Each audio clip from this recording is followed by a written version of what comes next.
অবশেষে লেক চৌমুহনী বাজারে অবৈধ দোকানপাট ভাঙতে শুরু করলো আগরতলা পৌর নিগম কর্তৃপক্ষ। বৃহস্পতিবার সাত সকাল থেকে শুরু হয়েছে এই ভাঙনের কাজ। সবজি বাজারের পাশাপাশি মাছ বাজারের দোকানপাট এদিন ভেঙে ফেলা হয়। ব্যবসায়ীদের অভিযোগ, আগাম কিছু না জানিয়ে এই ভাঙনের কাজ শুরু করে পৌর নিগম কর্তৃপক্ষ।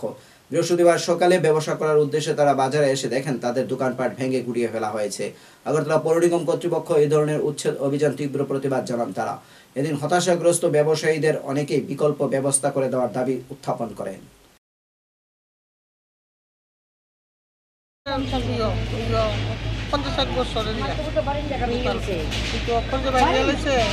তাইলে তো অসুস্থ মানুষ, তাইলে তো পাউলিয়া চলতে পারে না।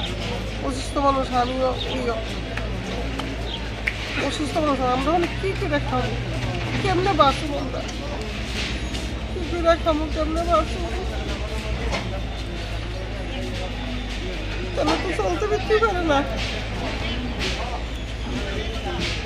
আপনার এই বিষয়টা জানাইছেন এলাকার কাউন্সিলর বা মেয়রের? এটি তো ইয়ে গিয়েছিল, তো ওই তর্জু ব্যাপারে গিয়েছিল, তো কইছে ওখানে কিছু করতে পারতো না। কি চান আপনারা?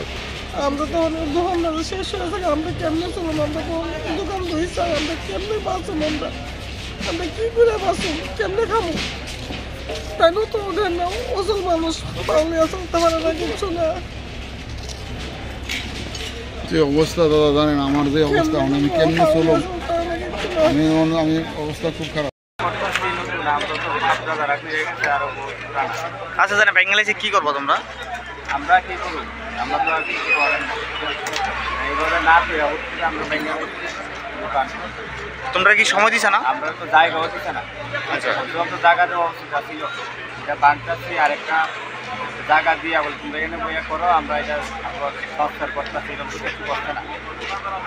মাছ বাজার ভাঙবো করে তো পয়সা, সবজি বাজারের দিকে যাই, যে ভাঙবো এই যে আমরা জানি, মাছ বাজার তো বেঙ্গলের দিকে আমরা কেউ জানি। কতজন আছো ব্যবসায়ী? ব্যবসায়িক আছি আমরা এমনি তো যতটা ভাঙছে 25টার মতো আছে। তো এখন তোমরা বিকল্প কি চাইছো? বিকল্প চাইতেছি, আমরা যেরকম ভাঙছে আমরা আবার এটা গইরা দিক, আমরা আবার নতুন করে গইরা দিক, আমরা আবার এখানে ব্যবসা করতাম। কত বছর ধরে তোমরা ব্যবসা করো এখানে? প্রায় 30-35 বছর। এই কই দিনে তোমরা ব্যবসা কেমন ক্ষতি? অনেক অনেক, আমরা সংসারই চলতো না। একটা দোকানে তো একজন না, একটা দোকানের মধ্যে 3-4 জনের সংসার চলতো।